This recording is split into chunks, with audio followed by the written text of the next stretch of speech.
Hey everybody, Gil here with the sailing vessel DreamChaser, and today I'm actually over on Last Affair. I think some of you may have known I probably shared this a little bit, and you've seen me work on both boats a little bit in the videos. But we have a 43-foot Gulf Star sloop. We lived aboard it and cruised on it for a few years until we found the Formosa, our dream boat.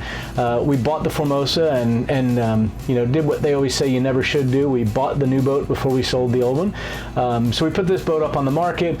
It sat for 16, 18 months. It just wasn't getting a lot of attention, and thought, you know, maybe the timing's not right.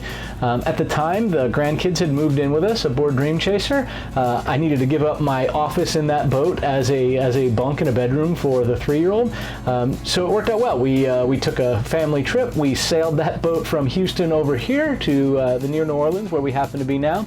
It's parked in the slip right behind DreamChaser, and I use this as my office. It's not too shabby. And like any office, right, need coffee in the morning. So when we had our house, it was pretty easy, right? You know, used a Keurig coffee, 1 cup at a time coffee maker, or we had the little Mr. Coffee pot, whatever. I'm the coffee drinker in the family, nobody else is. So when we moved aboard this boat, and my wife and I, just the two of us, were cruising, I have one of those stainless steel percolators. You know, you pour the grounds in the top little screen, and you put the water in the bottom, and you stick it on the stove top, and as it boils up in the top, you look through that little sight glass, and when it goes from clear water to dark brown, you know your coffee's getting done. But listen, we've all used those things, right? And when you get halfway down, it's basically mud, right? It all filters through. It's tough to make that great cup of coffee with that. And I think over time, I've become a little bit more of a coffee snob, if you will. So I've had a couple people ask me about how we make coffee on board and how we do it. Certainly when we were anchored out, that stainless steel coffee percolator was great to use. But I have found some better solutions, and they make a better cup of coffee, and you're in complete control, so I thought I'd share those with you today. So there's 2 methods I found that really, really work well. One is the AeroPress, and some of you may have seen this before. This is a great solution. I think they sell it a bunch to backpackers and whatnot. But basically what you do is it's a 2-piece system. You can see here it has a base and it has a plunger. And the best way to do this is to put the plunger in just about that far. Start it upside down, pour your coffee grounds in the top, pour your water in, and then there is a small disc that you put in a small paper filter. You put it on here, and then you let it sit for a few moments, 30 seconds to a minute and a half, depending how you like your coffee. And then basically you're going to pressurize this, and you push this down. Now, because this actually uses pressure, what happens is it gets rid of a lot of the bitter taste that tends to be in the coffee. This thing is great. I really do like this. It's convenient. It's easy. When you're finished, you take this small screen off the end, and you basically just pop the plunger over the trash can, and it pops out the filter and the little disc of ground up coffee. And it's rinse it out, and it's ready to go for the next one. But what I'm going to show today, actually, is my newest toy that I really like. You know, I think a lot of people know about a French press. I left mine over on the other boat. French press works the following way. It has a carafe of water. You pour the water in there, you dump your coffee grounds right into it, you stir it up, and you let it steep. And then there's a small plunger with a screen on it. And basically all you're doing is you're holding the grounds to the bottom of the coffee. But it's an immersion method. And depending on how fine that screen is, you'll definitely get grounds in your coffee, just like on the percolator. This is my newest toy, and it's called an American press. It works a little bit like a French press. It starts with water in the bottom of a vessel, but the difference here is instead of just immersion, it sort of combines the best of those 2 worlds. There's a small pod here. It's got a mesh screen in the bottom of it and a mesh screen on the top. You take your coffee grounds and you put them right in this little pod, and you go ahead and put the lid on here. And what you'll do is once you fill this thing up with water, you put the lid on, and then you slowly press it down. Now what you're doing is you're actually making coffee from the bottom up. So this starts with everything in the bottom being clear liquid, and as you push this down, you force the water through the coffee, through the compressed pod, out the top of it, and what you end up with is fresh water on the bottom, coffee on the top, and when it's all the way at the bottom, the whole thing is coffee. The beauty of this is it has a pour spat. You can just turn it right over, pour it into your coffee, into your mug, and you have a great, great cup of coffee here. So that's what I'm going to go ahead and do today. I will say when you do this, it's important to understand your coffee grinds and how fine to make them. So there are different ways to grind your coffee. I think most people know if you're making an espresso and you're high pressurizing it, right? What you get at your local, your local coffee shop, they have a very, very fine grind, almost powder-like, and you put high pressure to force the water and steam through that very, very finely ground coffee. You're gonna get a lot more flavor out of that, but you're also gonna get a little bit more bitter coffee typically in the when it's ground that fine. If you're using a percolator, you wanna have a really, really coarse grind, almost like sawdust. Let me think of maybe like sawdust, or not quite as fine as like grated coconut that you might buy in a bag. And the reason you want it bigger like that is so it doesn't come through all of those little wire mesh holes. It's the same with a French press. With a French press, you want a fairly coarse ground as well.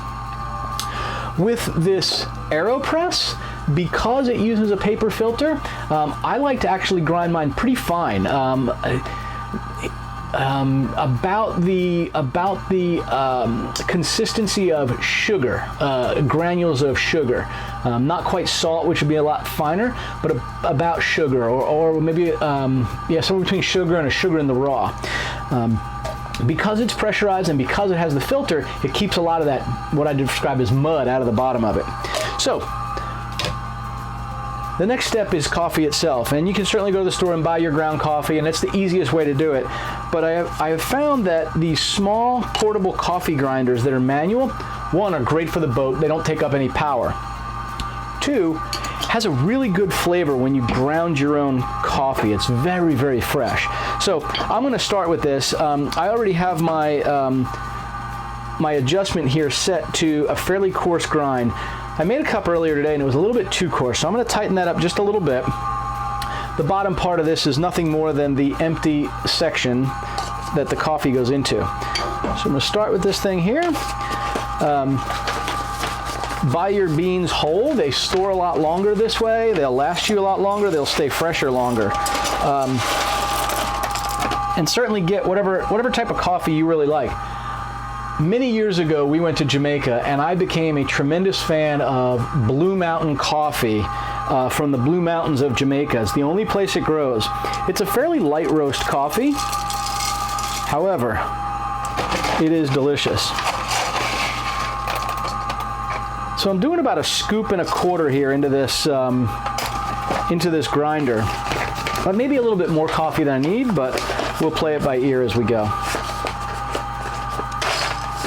By the way, I don't keep my beans in the freezer. I know a lot of people do. I drop my scoop right in them. I keep them sealed up on the top to keep them a little bit fresh and keep moisture out. They seem to do just fine that way.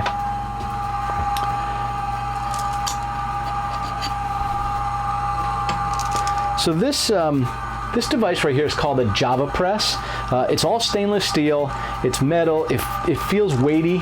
It's pretty compact. As a matter of fact, if you have the AeroPress, it fits perfectly right in the top of the AeroPress. So it's perfect for travel, and I still do travel a lot for work, and every once in a while I will drop this thing with my AeroPress into my suitcase and have some fresh coffee where I go.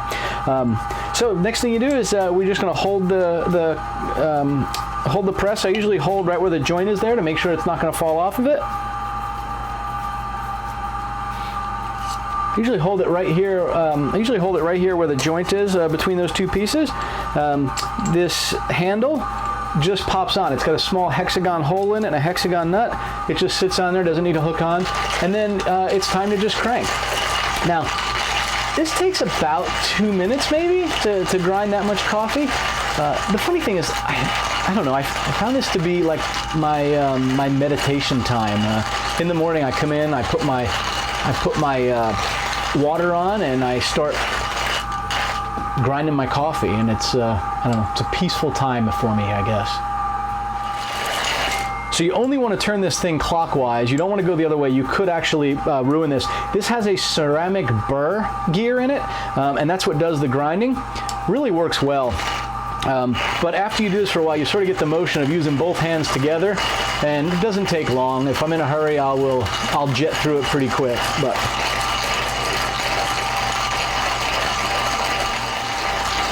hey, well, while I'm grinding this, I'm going to go ahead and pop up a little link here in the video for our blog post. And in the blog post, I'll put links to where I got all these things. They're relatively inexpensive. When you think about anything that you have on a boat, I think this grinder was, I don't know, 20 or 25 or 30 bucks or something like that. The American press is a little bit pricey. It's still brand new. I think it's about 65 bucks. But the AeroPress with the all plastic one, which is great for the boat, I think that thing also was like $25. So when you think about, you can go down and buy a little Mr. Coffee pot for $25 or $30, or you can buy these two items and have fresh ground coffee that doesn't require power, that you don't need special filters for or anything else. It really is, over time, it's going to save money, and it produces a great cup of coffee. I'm also testing out my new Rode Filmmaker's mic. It has a wireless mic. It's a little lavalier mic connected to a transmitter that I'm wearing on my waist. It's got a receiver on top of the camera, so we'll see how well that does. By the way, as you're doing this, you'll know when you're out of beans. It'll start to get very smooth and you won't hear it. You notice that you're not hearing the loud grinding any longer. So we're set. Take the handle off of this.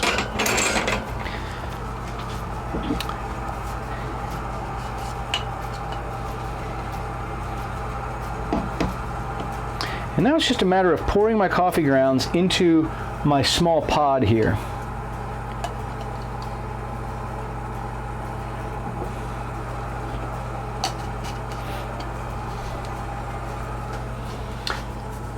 Everything has its place. I've got some small baskets I hang right up here in the galley.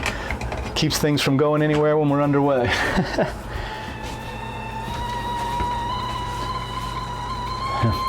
You may be able to see my steamer basket here is definitely, my kettle is definitely whistling, so I'll go ahead and turn that off. And how well you can see this. So I have my coffee right here in my pod, and all I'm going to do is take this small top to it and pop it on there, and it just turns a 1/16 of a turn and it locks right in place. So now comes the beauty of this thing.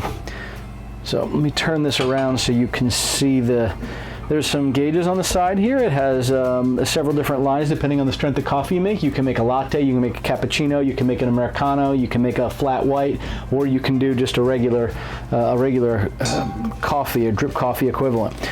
This is actually a hard acrylic. It's not glass, though it does look like it, and it's thick. It's somewhere between maybe 3/8 of an inch thick, which is great. All right. So I've got my nice hot water in here, as you can see, and now it's just a matter of putting this in. Now what I like to do is I like to pre-steep it, so I'm basically just going to press this down just enough until I start to see the coffee form right at the top of it, okay, which I just have, and I'm going to wait about 30 seconds or so as I'm doing this. Now, this is just a matter of pressing down, and what you're going to see, you want to press this fairly slowly. You want it to take somewhere between 30 and 60 seconds. And you don't want to force it. If you grind your coffee too fine, what you'll notice is that this is actually really hard to push, and it starts to completely jam up. But if you notice here, you can still see the clear water on the bottom half and the coffee forming above it. Now, it does take a little bit of pressure if you ground this finer, and as I mentioned, I ground this a little bit finer than I had for the coffee I made earlier today.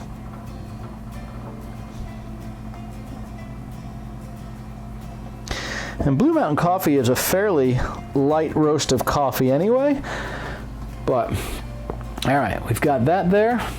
So I've got my coffee cup here, and like I mentioned before, this is just a matter of pouring it in.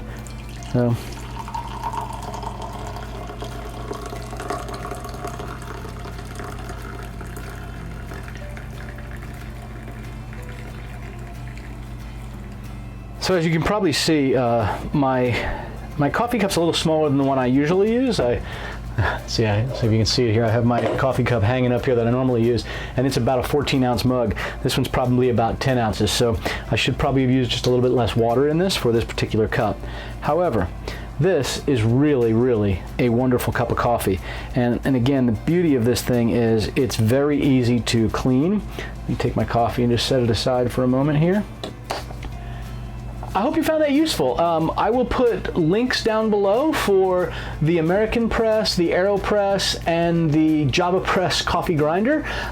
Really do like these things. They work really well, and you know, what can I say?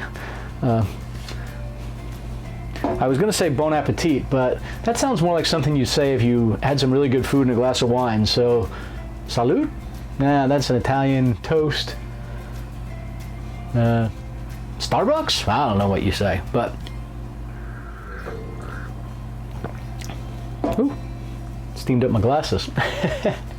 Thanks everybody, and from DreamChaser aboard Last Affair, making coffee for my evening work. Have a good one, safe sailing, and I'll see you guys next week. I'd love for you to subscribe if you haven't already, or like it, right? Give it a thumbs up. That helps it show up a little higher in the rankings for YouTube and the search engines, so that's always helpful for us. And then the other thing you could do is feel free to share it with anybody that you think might be interested in it. I figure the larger this community gets, the more information we get to share amongst ourselves. And one of the coolest things about YouTube is there's no cost for anybody, right? We just do this thing because we all enjoy it.